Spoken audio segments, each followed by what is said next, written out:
On there. We're going to do a show now. It's time.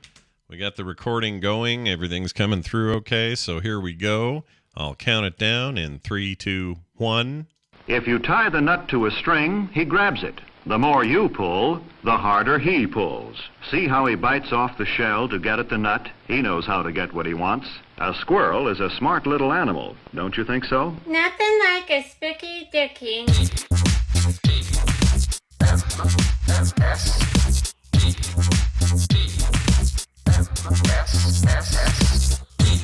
The Morning Stream. You have chosen poorly. Good morning and welcome to TMS. It's Tuesday, August 23rd, 2022. I'm Scott Johnson. That's Brian Ibbett. Good morning. Hi. Yes. Hi. You guys missed the whole pre-show where Brian described the super fan status that he has for Elvis Costello, and I wish you could have heard it. You know what you need to do? Just become a patron or show up for the live stream. Become a patron, you'll get to hear it. Yeah, then you'll get to hear all about it. You'll get to hear me do Elvis Costello impersonates Adele. Yep. Hello from the other side. You have to do that part at the end. Anyway, he's great. Give me a song. Elvis Costello covers it. Come on, name any song. I can't think of any covers. I bless the rains down in Africa. Yeah, that Toto classic. Add a little vibrato on there. Anyway, yeah, Brian's going to his concert tonight, so we talked about it. Going to the show tonight, yeah. We'll talk about it tomorrow, I'm sure. Yeah, there'll be stories. Somebody will, I don't know, do something weird with some pot, I'm sure. No doubt, yeah. Because you're in the land of cocaine and pot, is my understanding. The land of cocaine, pot, and fentanyl. There you go. We got it all here in Colorado. Take your pick. So, I'm going to tell you a story today that I think is pretty funny. Because I'm a very fastidious dog walker in that I believe, especially because I live in an area that has like dog duty stops everywhere with like free bags and everything. I'm a big proponent of pick up after your dog. Sure. Well, any decent human being is. Fastidious or not, if you are a decent human being in our society here. Yeah. We live in a society, therefore, pick up your dog poop. It's simple. Correct. It's not hard. I take bags with me because I have some I bought that I prefer. They just open easier. Otherwise, I look like a weirdo out there trying to open a bag for 4 hours and then realize I'm at the bottom and I got to go back to the other side. I hate that. Really. I mean, only one bag manufacturer has figured out that you just have it printed with a little arrow that shows you where the top is. How come only one company has figured that out? I don't know, especially with dog poop bags. For some reason, they're harder to open, the cheap stuff. But anyway, I do it every time I go anywhere. So I'm going around the lake, and it used to be there was nothing in there. The center of this lake, this island, was just dirt. But now it is full of multi-million-dollar homes, beautiful, big, sprawling, monstrous houses. Really beautiful area. It's really nice, and it's still a public walk space, so you still walk around there. So I'm walking around there, and I'm admiring these homes as usual, and checking out the ducks and the geese and the whatnot and the whatever, making sure Mendoza's nowhere to be found and all that stuff. Yeah.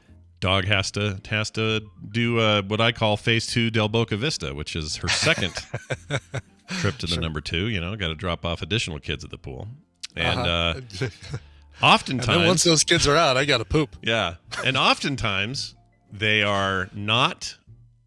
The Phase 2 is not a, let's call it a solid affair. All right? Sometimes we're at the bottom of the barrel and we're sort of, I don't know how else to put it. You guys understand. Yeah, You understand.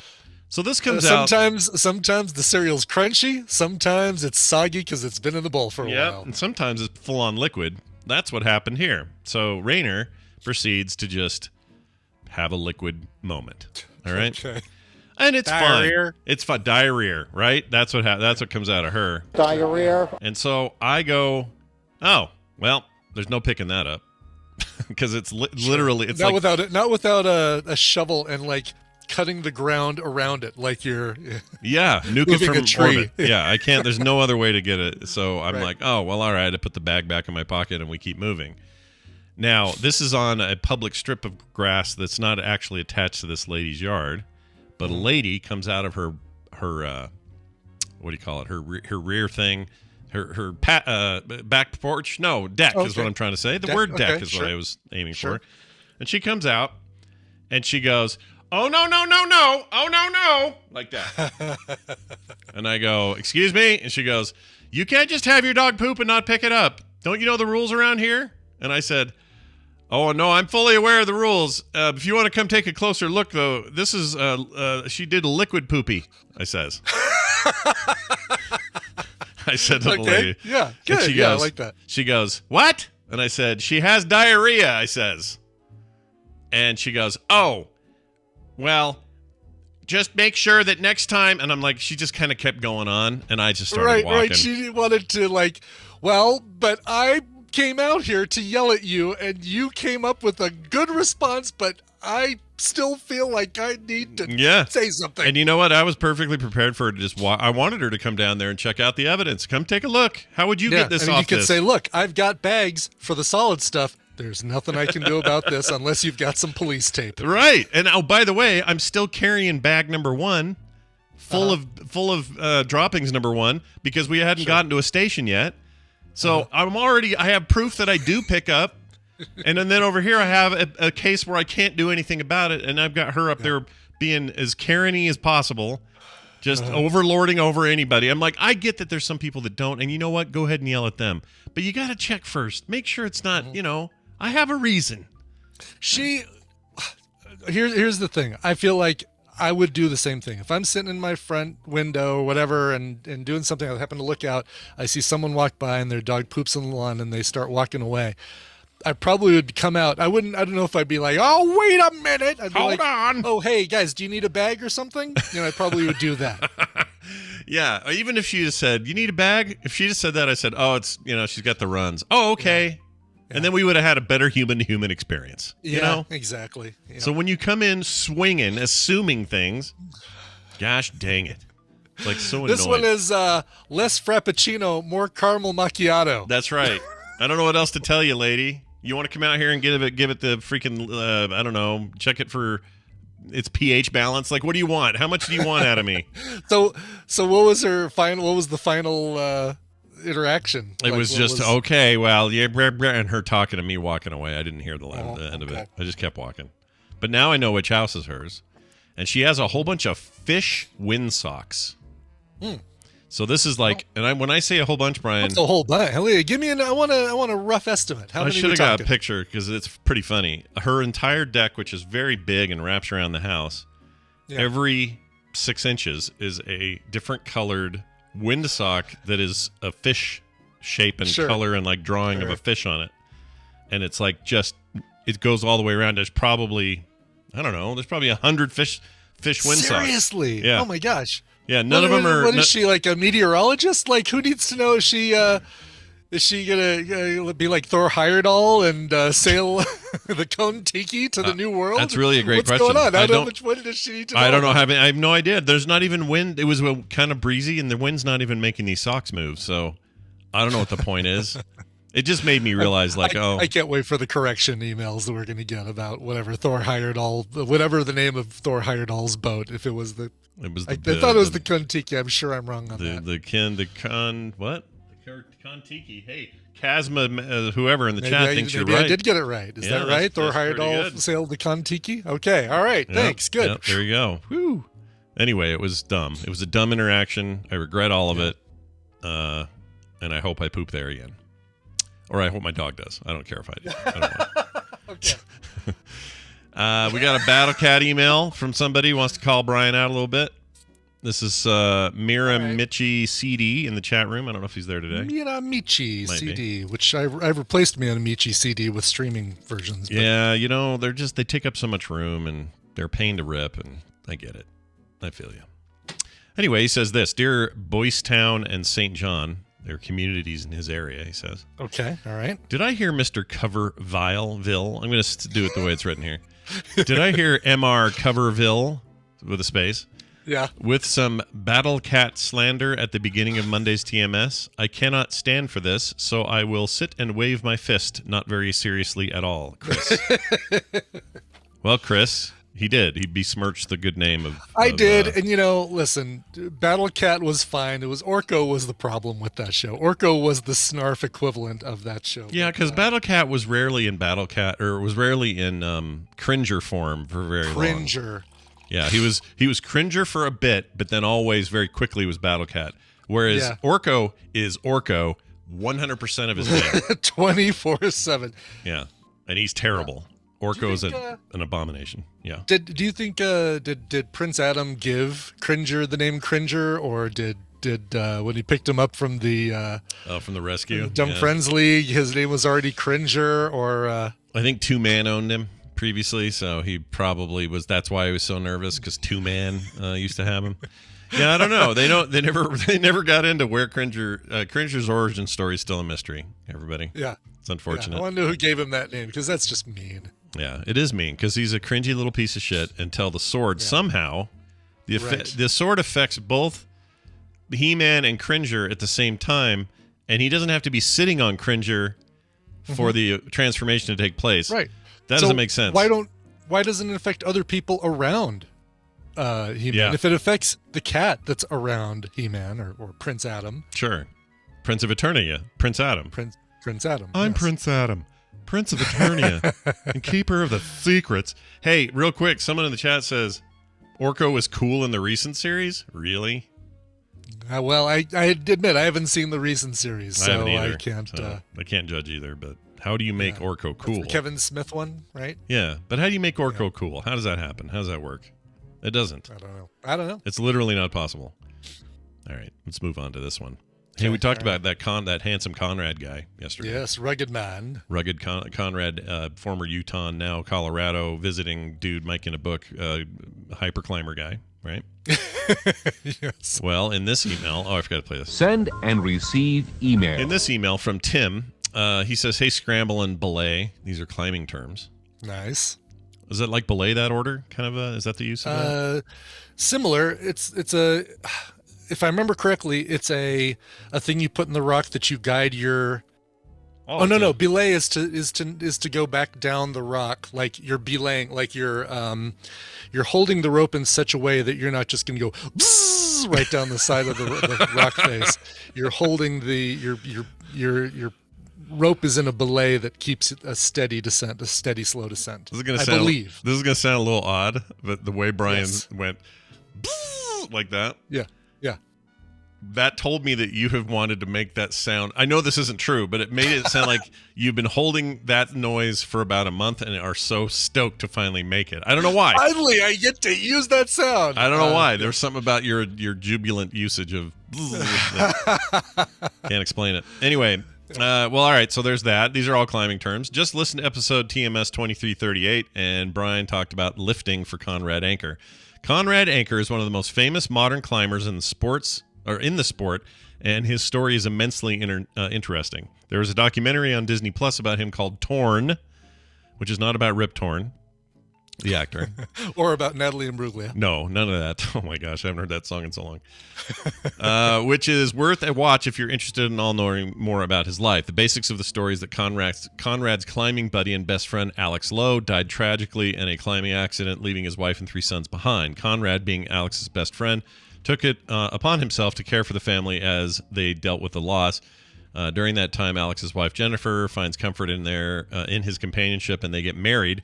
The story is about him having a deal with his best friend's death while living with the responsibility of doing right by his friend and his family, and how to best honor Alex Lowe's legacy in the climbing world and his family. It is a very heartwarming story and definitely worth a watch. Fish, sandwich, and all that nonsense. Tim Eckley. Well, that's cool. There's more to that, dude. I didn't know you had a documentary on Disney Plus. No kidding. Yeah. Well, guess what? I'm just adding to my. You should watch that. Excuse me, my watch list. Yeah. Yeah. After he climbed your Kia Soul, now he's climbing the hearts of America. That's right. See, here we go. Showing you right now. There it is, right there. Torn on Disney Plus. I'm clicking the Add to Watch List button right there. There's now a little check mark for added to watch list. Oh, the ghost of Walt Disney himself approves. Nicely done. Anyway. To all who come to this happy app, welcome. Except if you're a Jew. All right, moving on. I have that right? He was kind of anti-Semitic. Wasn't that a thing? I can't remember because he might have been. That's something like that. I don't remember either. It always. I don't know why it cracked me up. There's nothing funny about people being horrible to Jews. Just something about Walt Disney being that way. All right. Is that true or did I make that up? And people are like, Cyborg Dude says no. Nice accusation from No, there was something. Dwight Schrute. Well, okay, now we gotta find it. There was like an old Donald Duck cartoon where he no, what was it? It was something like Was Walt Disney really an anti-Semite according to the Jewish press? Yeah. You read that, and your daughter has instructed me that it's time for me to clean my screen. So I'm going to just clean my screen while you explain it. Is your screen dirty? Oh, your iPad. Oh, she's one to talk. Let me tell you this. Oh, really? Yeah. Carter's iPad Pro, which she uses to make amazing art and animation. Her iPad Pro is about... You need an X-Acto knife to remove the inch-thick freaking residue on her thing. Oh, is it? Yeah. Oh. Uh-huh. Oh, wow. What do you mean? Well, how about that? Carter, I need to show her screen. It is so foul. Somebody needs to test it for diseases we don't have yet. You think COVID's bad? It's like a Petri dish. It's a Petri dish Pro. It really is. Okay, here we go. Meryl Streep debates. Let's see. Okay, Streep took the opportunity to blast Disney as a racist and misogynist. Okay. Streep said it. Overrated actress. Let's see. Proof. It's zero evidence Disney ever wrote or said anything anti-Semitic in public. Oh, it's more that they think he was a little racist, but again, that was 90% of people of his time. Let's see. Streep's plenty of people. Okay. So apparently there's a whole story here, and I'm not going to read the whole thing, but he was accused of it by Meryl Streep. That's where I must have heard it. I think you probably heard it from the same place I think I heard it, which was Family Guy, which is where a lot of people in the chat room. What, really? Did Family Guy do? Maybe I did see that. Yeah. And were they reacting to that? It's like it's like going to a bar mitzvah with Walt Disney. All right. Well, as usual, we know nothing more than when we started, so this is good. Right. All right. You guys, guess what? It's exciting because we do a lot of work in our newsroom. We got a lot of people back there pounding away. A lot of people. Lots of people, the best people, and they've got this to say. It's time for the news, and it's brought to you by Play Retro tonight, live or on podcast. Scott, tell me the rest. Oh my gosh! So tonight we're talking about the old Sega racers of arcades and early consoles. Things like Outrun, one of the greatest arcade games ever made. I would also argue the Daytona USA was a big deal. We talk about Daytona. We talk mainly about. Turns out a lot of it was Yu Suzuki, the famous developer of those days at Sega. Anyway, that's what we're talking about tonight. No, we're not going back as far as pole position or any of that. That's for a different time. We're focusing squarely on that. So if you like retro gaming and you think a podcast about that might be interesting, join me and Brian Dunaway today at 3:30 Mountain Time or on the podcast right effing after. Okay? All right. Cool. Brian, here's your first headline. By the way, Codes from Home gave my my Peter Griffin review as a hint of Dennis Miller. No, my Dennis Miller was the earlier thing with the, what is she, like Thor Heyerdahl trying to gauge the wind before sailing the Kon-Tiki to the New World? I could hear it, though, a little bit. Do Peter again. A little bit. Do Peter He's my Peter Griffin. It's like Dennis Miller doing Peter Griffin is what it's like. All right, I'll take that. All right, that's fair. Sure. What's he doing anyway? Has he got a podcast? Probably. Dennis Miller? Probably, yeah. That's what all the retired comedians do. They have podcasts. That's what they do. Yeah, there's two podcasts. One where he talks about the events of the day and compares them to things from the 1930s, and then a second podcast where he explains each reference that he gave in his first podcast. Oh, fantastic. He kind of drives me crazy. Anyway, moving on. 81-year-old woman nabbed at an airport with 5 kilos of heroin in her suitcase. Oh, Nice. So was this the Denver airport? Because it sure feels like sure does with all the drugs coming in and out of there lately. Yeah. 5 kilos of heroin on this 81-year-old Danish woman. She was traveling from Africa to Canada, which goes like this. Canada! And was arrested at a Warsaw airport on suspicion of illegal possession of heroin worth over $515,000. Wow. 5 kilos is worth $500,000? Wow. I believe it. Of heroin, sure. That didn't seem... How much is that? That's kilos. That's enough to get all of the members of Fallout Boy high. I guess that is a lot, right? Kilos is such a... Because I'm not metric all the time... Kilos in the weight category. Weight category is my least amount of metric exposure, I think. I know, right? Because kilograms versus pounds and that sort of thing. And I think in ounces and stuff. So I think I hear kilo sounds small. Oh, it's a little kilo. A little kilo. And so when I hear 5 that, kilograms is 11 pounds. Okay, that's a lot of coke. Or heroin, rather. It is, yeah. That's a lot of overdoses right there. Let's see. Customs officers at Frederick Chopin Airport. After the musician man guy. I believe it's pronounced Chopin. Chopin? Chopin. Decided to check the woman's luggage Saturday or Sunday after becoming suspicious of her itinerary and her uneasy behavior. Oh, that 81-year-old over there. Very uneasy. What is considered uneasy behavior for an 81-year-old? Like, she certainly looks worried about life. Yeah, she looks really concerned about everything going on. It says packages with 5 kilograms, again about 11 pounds of heroin, were discovered under her false suitcase bottom. Wait a minute. Are they saying her bottom was like a false suitcase, or does she have a suitcase? She has a false bottom. She has like one of those derrieres that you can buy at Spirit Halloween. You can hide heroin in. Hey, isn't it time? Spirit Halloween ought to be kicking into full gear right They now. are already a little lift thing yesterday. I drove somebody to a Barnes & Noble that is in a shopping strip mall with 2 Spirit Halloweens. Oh, my gosh. Cuckoo bird taking over the... It's like a cuckoo bird taking over the empty nest. Cha-cha. They just wait for your... They just wait for the Circuit City to move the last little remnants of Mavis Beacon Teaches Typing out of aisle number 5 so they can swoop in with their dirty Minions costumes. See? Now that's not Peter Griffin, everybody. Right? Claire seems to think so. She thinks so anyway, eh? Anyway, she was retained. She was detained for 3 months, and prosecutors have opened an investigation, so they're hanging on to her. Under Polish law, she faces up to 15 years in prison for illegal possession of narcotics. Denmark officials confirmed that a Danish citizen was detained in Poland. The ministry is providing consular assistance. So they could throw her in the can.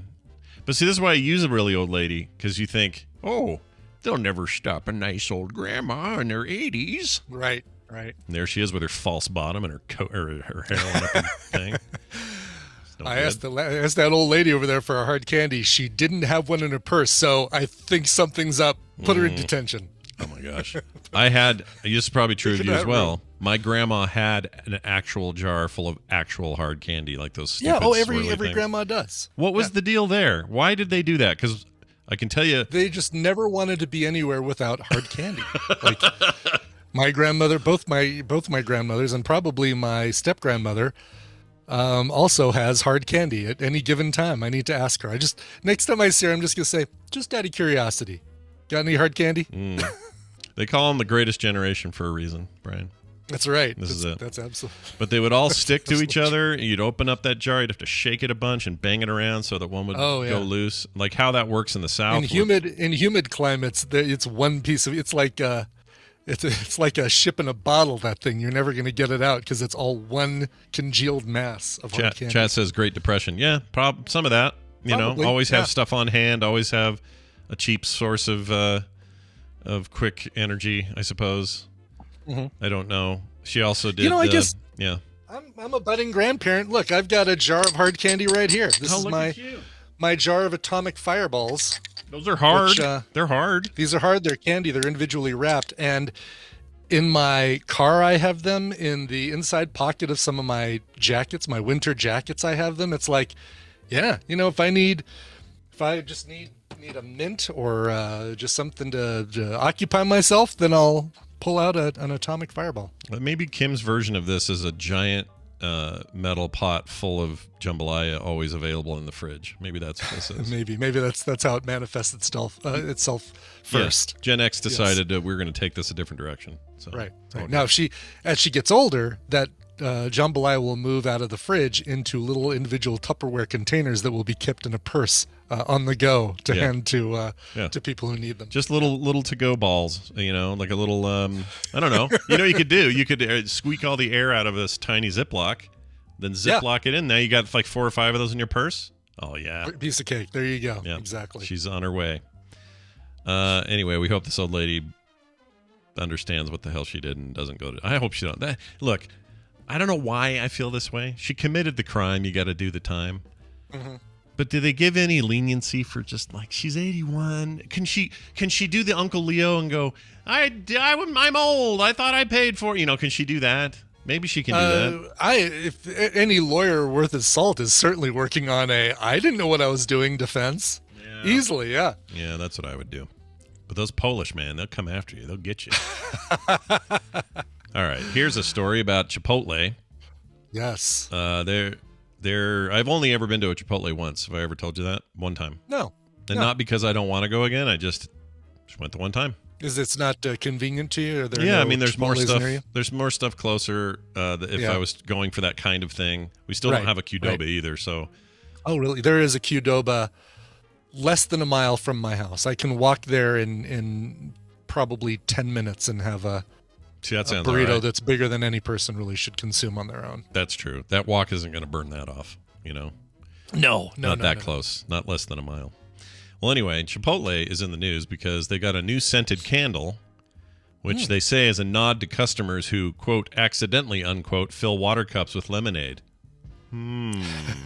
It's better than it's better than a vagina candle. Yeah. Well. Yeah. I don't know. I have one of those. It's pretty good. It's all right. Thank you, Cleo, for that. We haven't seen Cleo in the chat. She was here for a bit in the chat and then gone. She again. was, yeah. I think she probably working? work is taking a toll on her time or something. Yeah, time toll. We all have time to pay. toll. Tally, please. Sullying the chat room with horrible comment. Jeez, well. Whew.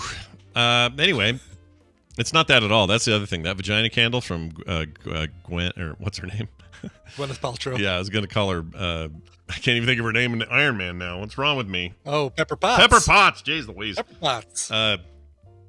It just smells like some flower thing. Yeah, it's a floral thing. I mean, it's obviously what she. Never mind. She wishes. she wishes. Nah, never mind. I've decided to just pull the ripcord on this one. I'm going to float to Earth safely Let's float to safety together. I'm going with you. All right. Yeah. So here's the deal. In case you were wondering, says this article from thekitchen.com, although the kitchen spelled without an E at the end, and it really bugs me. Kitchen. It's like they have an E in the. They could borrow the E from the and put it in the kitchen. It's not like they don't have access to an E. That's true.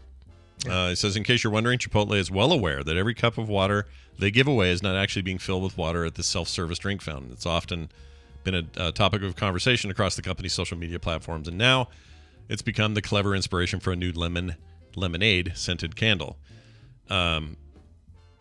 This is true of everywhere, though, that gives you a thing of water and self-serve. Yeah, it's not exactly. like Chipotle. It's not limited to Chipotle. It's. I've never done this, though. I haven't either. I would feel guilty about it. I would feel bad. Yeah, that isn't my lemonade. I didn't pay for it. To be honest, I never ask for water if there's a perfectly good Coke Zero or Diet Dr. Pepper fountain drink nearby. So that's true. I usually don't either. But if I do get water, I just get water. It's because I want water, So I feel like if people are going to get lemonade, but they ask for water, that means they wanted lemonade and were too cheap to pay for it. That's exactly what it means. Yes. Yeah. Lame. I don't like it. There is no accidentally involved. No. So here's what I thought the button that said lemonade was what I was supposed to depress to get the water. Isn't that Spanish for water? I'm in a Chipotle. Lemonade. Lemonade. Isn't that a reference to the Beyonce album? It says here, okay, so this is the joke of it. It's called the water cup candle. That's what it's called. But it smells like lemonade. So that's pretty funny, I think. That is really funny, yes. Will be available beginning Thursday, August 18th. We're already there then. And we'll have them there till supplies last. You just have to go to Chipotle, see if they have it. The tongue-in-cheek homage to fans who accidentally, quote-unquote, accidentally fill their water cups with lemonade, priced at $28. Whew. That's a hey, I'm going to buy this and hopefully sell it on eBay for twice as much. Yeah. When they sell out, when they run out of these things. That's horrendous. That's too much. No one's buying this to say, I'm going to take it home and light it and smell lemonade for $28. And definitely, they're not definitely not going after the clientele who do the cheat, because they're already too cheap. They're not going to pay $28 for a candle. They're going to ask for unless they want to have a permanent commemoration of their cheating. Yeah, that's true. Have a little homage sitting on your thing. In addition to the cost of shipping and handling being included in the price, fans can purchase the water cup candle, who will also receive a promo code to redeem it for a free lemonade in stores. So they're really, really piling on here. Let's see. Well, when you factor in the free lemonade coupon, then it really takes the price down to $26. That's better. Yeah, much, much better. It says it's not the first to release a scented candle based on menu items, though. Let's see. It joins the likes of Shake Shack's Burger and Fries candle and Burger in the Park candles, IKEA's Swedish meatball scented Hoovedroll candle. I don't know if that's right. I've seen four people to assemble it too. Yeah. I've seen the Northman. I played a lot of Assassin's Creed Valhalla, but I don't know what that word is. I think you pronounced it perfectly. McDonald's has an innovative 6-candle set, each inspired by a different Big Mac ingredient. So you're supposed to burn them all together and you smell an entire Big Mac. I kind of want that. Yeah. Just because it's weird and I'll never light it. It is kind of weird. And that's recent. Isn't that like within the last 6 months we talked about the Big Mac Did we talk about it? I don't collection? remember. Yeah. Did we go over that? I don't remember. Sounds familiar. Quiznos bankruptcy scented candle. Did they go bankrupt? What happened to Quiznos? I don't think that's. I mean, they did go bankrupt, but I don't think that's a real thing. Oh, I don't like. Well, yeah, I'm sure that's not real, but I didn't know Quiznos went bankrupt. Yeah, they're gone. That's At least it? the one by us is gonzo. Yeah. Oh no. Okay. It's already a pub, a tap house. Founded 1981. Yeah. Let's see. Denver, Colorado's headquarters. Yep. Or was. Are they done? That makes me sad. Yeah. I mean, I like them. You don't have a firehouse where they can make your hot sub? Come on. And the Quiznos is good to us. Remember that weird thing with those funky... We like the moon. Yeah. I love that. That ad campaign is the best. Oh, it was the best. That wasn't... who was that? That was... Because they also did a video for Elbow's cover of Beyonce's Single Ladies? No, it was, speaking of Beyonce, it was Elbow's cover of I Depend on Me. Because they had the little cats that would play instruments. Oh. Like the cutout cats. Oh, right. I like the cutout cats. Some early... Yeah. It's back when the internet was mostly just harmless memes and not dicks. Right. Okay, here it is. On December 1st, 2015, Quiznos opened a concept restaurant called Quiznos Grill, and this is after their bankruptcy in 2014. They did Chapter 11, which is to reorganize, right, to get better. They emerged from bankruptcy 4 months later on June 30th, 2014, and reduced its debt by approximately $400 million. Okay, so they were in 2016. The concept was abandoned and relaunched as Zepp's Epic Sandwiches. Some of Quiznos grill sandwiches remain on the menu. Let's see. On June 11th, 2018, Quiznos announced it was acquired by California-based High Bluff Capital Partners. The chain will remain its headquarters in Denver, and that's what's going on now. That's where we're at. There we go. By the way, Joel Veitch is the creator of both the Quiznos commercial and that elbow song with the kittens, and I put a copy of that in the chat room or in the Discord if you want to watch it. I do. Let's play it now. Let's get us. Probably won't get us in trouble, right? I don't think so. Because it's just weird. Yeah. Oh, this is so weird. All right, here you go, chat. I'm going to pause YouTube just